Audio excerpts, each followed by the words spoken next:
Tudo bem, gente? As nossas amiguinhas estão ali firmes e fortes ali na frente, chocando os seus ovinhos, né?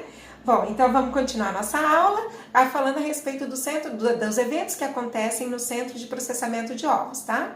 Como eu falei, esse centro, então, ele vai ter várias partes, né? Então, a gente tem um local que é a sala de processamento dos ovos, que é o lugar onde chega, então, os ovos, né? Os ovos estão vindo do barracão de produção, né? Onde vai ocorrer a limpeza das bandejas desses ovos que estão chegando ali. E depois desses ovos passarem por todas as etapas do processamento, eles vão ser encaminhados para a sala de armazenamento. Tudo isso, então, é tido como uma área limpa.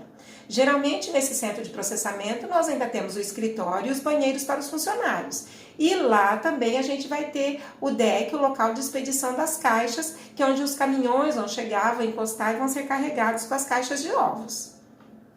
Aqui nós temos uma foto, então, da Granja Yamasa, só para vocês terem uma noção do que é um centro de processamento. Então, você compra os equipamentos, são vários equipamentos interligados, e do momento que o ovo chega ali, praticamente nenhum funcionário põe a mão nele. Só se houver a necessidade, como a gente vai falar, de retirar o ovo dali, tá? Mas, geralmente, ele é totalmente automatizado, tá?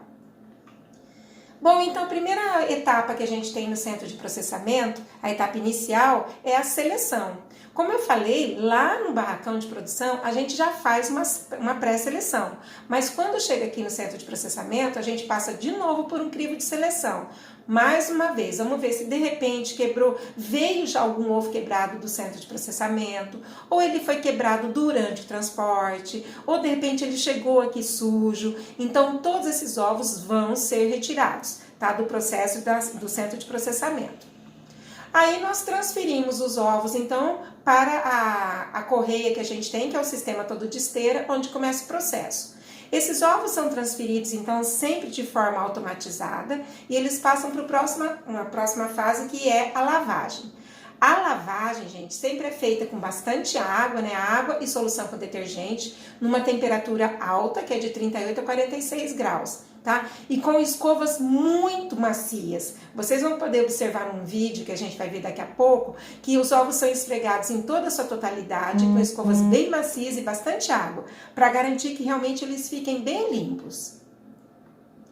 Assim que eles são limpos, gente, que eles são lavados, eles passam pelo setor de secagem. A secagem é feita com jatos de ar quente. E por que tem que secar? Tem que secar, gente, porque a casca do ovo é muito porosa e se ela ficar muito úmida, a gente vai ter o desenvolvimento de fungos e de toxinas que podem adentrar para dentro do ovo, né? Então, sempre após a lavagem, na sequência, a gente tem que promover uma boa secagem de todos os ovos. Após a secagem, a gente transfere esses ovos, né, que é todo um esquema de esteira, ele vai para um setor chamado de ovoscopia. É quando a gente observa esses ovos contra a luz, tá? Com contraste de luz. E olhando esses ovos nesse contraste de luz, você consegue observar se por acaso um ovo trincado acabou passando pelo processo de seleção, que dele não poderia estar aqui. Então você vai avaliar a integridade da casca, a qualidade interna do ovo, por exemplo, se é um ovo com 2 gemas, tá? Se tem falhas na calcificação, se tem alguma mancha de sangue, e tudo isso que você perceber nos ovos dentro dessa câmara de ovoscopia, você retira esses ovos e eles são descartados. Geralmente fica um funcionário de cada lado da correia e os ovos vão passando e esses funcionários com um olhar bem treinado vão olhando rapidamente todos os ovos e retirando aqueles então que não estão em conformidade para o comércio. Bom, feito isso, então, o processo de lavagem, secagem, ovoscopia, os ovos seguem na esteira e vão para o setor de classificação. Nesse setor de classificação, nós temos várias bandejas e essas bandejas são extremamente sensíveis. Esses jogos de bandejas conseguem diferenciar até 5 gramas de diferença de peso entre um ovo e outro. E dessa maneira, então, eles classificam automaticamente os ovos com relação ao tamanho. Lembrando que, de modo geral, a gente tem o ovo pequeno, médio, grande e o extra. Mas a gente pode ter ainda o jumbo, tá? E o industrial. Repare aqui, pessoal, que a diferença de peso entre uma categoria e outra gira em torno de somente 5 gramas, tá? Então, para a gente perceber como é que esse jogo de de balanças é extremamente sensível. E à medida que ele vai classificando, ele já vai jogando esses ovos, né, vai encaminhando esses ovos para grupos de bandejas específicos que são condizentes com aquela classificação. Mas também existe, em granjas pequenas, o pessoal pode fazer uma classificação manual, tá, gente? Que é usando um grupo de bandejas que a gente tem, com crivos, um tamanho de crivo diferente. E de acordo com o crivo onde o ovo fica retido, a gente classifica o ovo. Então, a base de classificação é baseada no diâmetro e não no peso do ovo. Então, também a gente tem a classificação de industrial, pequeno, médio, grande ou extra. Isso daqui acontece principalmente em pequenas granjas, né? Que o pessoal às vezes não tem o equipamento, a máquina, né? Com o jogo de balanças para classificar. Então, eles fazem essa classificação manual, que também é possível. Bom, o último ponto que a gente tem então agora é o setor de empacotamento, tá? Esse setor de empacotamento, então, é onde a gente vai embalar todos os ovos e, logicamente, você tem que pensar, né? Por que vai embalar? Gente, é um produto extremamente sensível, apesar dele já ter uma embalagem de fábrica, né? Que é a casca do ovo, tá? Mas a gente tem que proteger esse ovo. É a possibilidade também, o local onde a gente, nas embalagens, é onde a gente consegue fazer o marketing do produto, né? E consegue colocar vários dados que são obrigatórios, inclusive. Mas a gente tem vários tipos de embalagem, tá? Que com certeza todo mundo já viu no mercado. Então a gente tem bandejas para transporte, essas bandejas de 30 ovos, que até são bastante comuns nas feiras, né? Que a gente vê na rua. Essa bandeja que pode ser de papelão ou pode ser de plástico, bandeja de 30 ovos.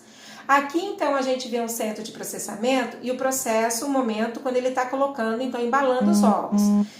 E a forma de embalagem dos ovos depende da empresa, do contrato que ela fechou. Então, vamos supor que um determinado mercado fechou um contrato só para receber bandejas com 30 ovos, ela vai produzir naquele dia só bandeja de 30 ovos. Então, a forma depende do contrato que foi fechado, tá?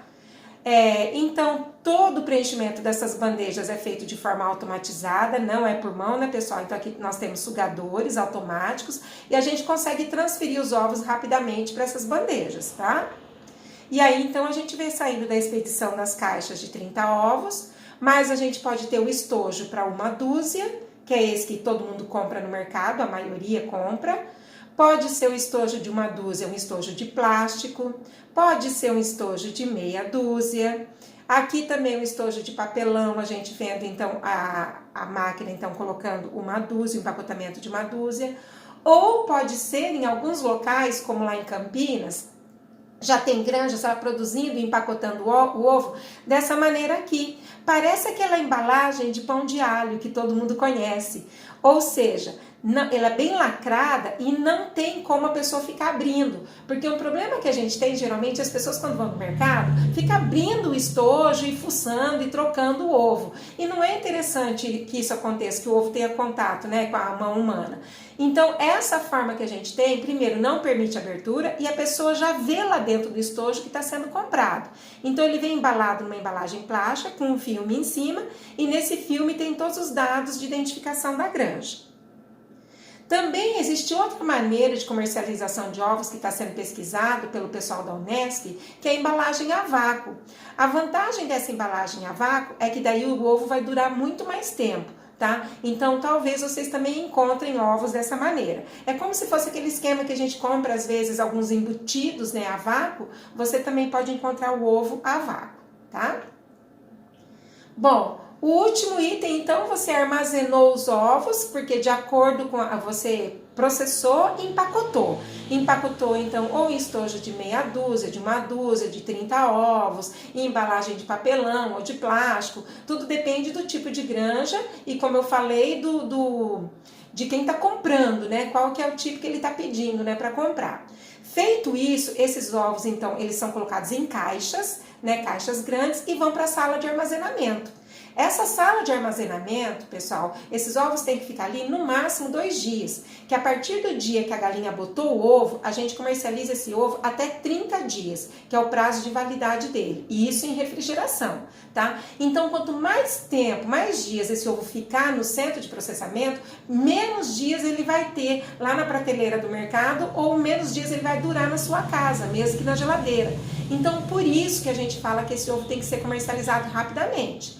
Lembrando também, né, gente, que ele é frágil, é sujeito a danos, então ele tem que chegar até a mão do consumidor final o mais rápido possível. E também ele tem um conteúdo biologicamente ativo, né? Então, mesmo estando em baixa temperatura, a gente consegue protelar, né, essas reações bioquímicas que ocorrem ali dentro, mas elas estão ocorrendo, tá? E ele também, em função dessas alterações que podem ocorrer, né, dessas reações, pode ocorrer alteração no sabor e na qualidade dele. Então, a questão é, ovo, a galinha botou o ovo, ele tem que ser processado rapidamente, comercializado e consumido rapidamente, tá? Bom, no próximo vídeo a gente vai falar a respeito dos conservadores de qualidade.